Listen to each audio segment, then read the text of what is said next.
So today we're looking at equivalent expressions, and generally we're rewriting an equation by finding the greatest common factor and pulling it out of some numbers. This is a really important skill when it comes to algebra.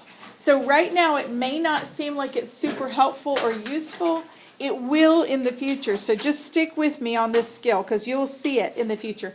So if I gave you this problem, I said 8 times 9 plus 10. This is what the distributive property looks like. Does anybody know how to use the distributive property to rewrite this statement?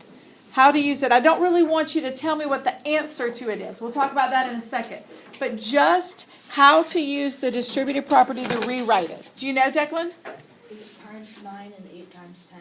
Yeah, so we multiply the number outside, because remember, a number next to parentheses means multiply. So you multiply the number outside by each of the two numbers inside. So we multiply 8 times 9 plus 8 times 10. So 8 times 9 is what? And then 8 times 10 is? Okay, so we did that. We're really following order of operations at this point. So if we add those two, what are we going to get? 152. Very good. 152. Now, if you did it the other way without rewriting it, you would still get the same answer, right? Because you would have... Wait, something's wrong. Yeah. What did we do wrong? That's right. That's right. Oh, I know. I see it. So, if we added these first, we would get 9 plus 10 is 19, and 19 times 8 is 152. Okay? So, either way we worked it, we would get the same answer. So, we can say that this expression and this expression are equal. They mean the same things. And that's really important to understanding the distributive property. If you remember it. So I found this little thing on the internet, and I thought it was kind of helpful. So the distributive property, if you had b times a plus y, it would be b times a plus b times y, which gives you baby. Okay, if you could remember that, because here's the most common mistake that people make. They multiply this number times the first one, but they forget to multiply it times the second one. So I'm hoping by remembering this thing that I'm showing you, b times a plus b times y, will help you remember you've got to multiply it times both of those things.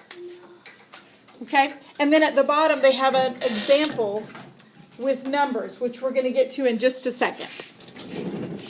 So let's go to another example. So in the opposite direction, so we just did it where we had the parentheses and the greatest common factor was outside. Now this is just the opposite. So sometimes they're going to ask you to write an equivalent expression using the distributive property. So in this case we have 12 plus 16. Now, it says divide each number by the greatest common factor. So we can make the cake to do this. We don't have to, but let me just show you how the cake can help you with it. So if I made the cake for 12 and 16, because remember the cake helps us find the greatest common factor, right? Yes. So what divides into 12 and 16? 4. So that's 3 plus 4. Are there any more common factors between 3 and 4? Nothing but 1, right? So that means we're finished. We've come to the bottom of it. So if we were to rewrite it using the distributive property, it would be 4 times 3 plus 4. Okay? And I could go backwards and prove that that works, because 4 times 3 is 12, plus 4 times 4 is 16. That's the problem I started with. Okay, so all you're doing is rewriting a problem in a different way. That's the key that I want you to get out of this. And I know some of you still think, I don't know why this is important, but this is why it's important, and we'll get to that. Just not today. All right. How about this one? 60 minus 45. Take your dry erase marker And if you will rewrite that using the distributive property, you can either make the cake like I just did, or you can just figure out the greatest common factor of 60 and 45. All right, how many of you have an answer for it? Okay, good. Some of you are still working. I'll give you a minute. All right, let's start with this. What is the greatest common factor of 60 and 45? 15. So the number that goes outside parentheses is 15. What are the two numbers that go inside parentheses? Jose? 4 minus 3. Okay, because it was a subtraction problem to start with, it's a subtraction problem now. Okay, how about the next one? This one's a little bit more challenging because now we have a negative number. So start by finding the greatest common factor, and we can talk about that negative in a second. So first, just start by finding the greatest common factor of 15 and 20.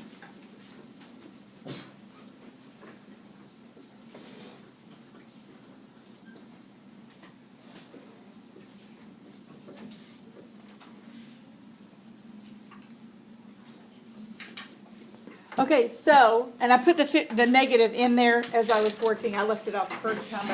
So we have 5 goes into negative 15, negative 3 times, right?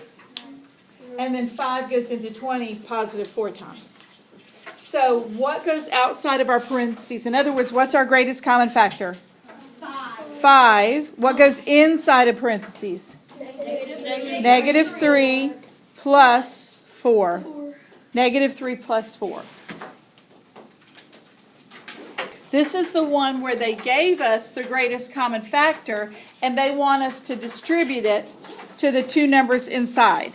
So remember how that worked? It was baby, so b times a, b times y. So we have 20 times 1 plus 20 times 2. Thank you. So 20 times 1 is 20, plus 20 times 2 is 40.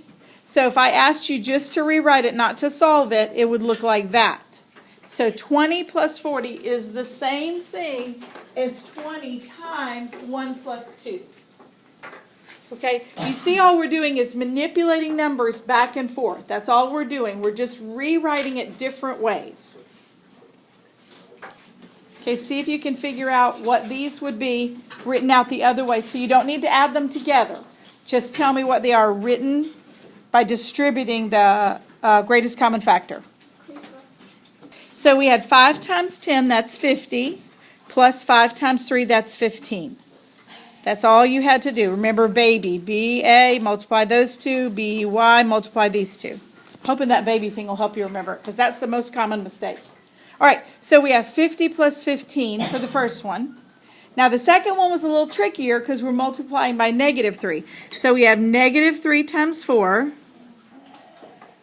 plus negative 3 times 7. So negative 3 times 4 is negative 12. That's where the mistake was, and I knew it, and I just second-guessed myself. Negative 3 times 7 is negative 21. Okay?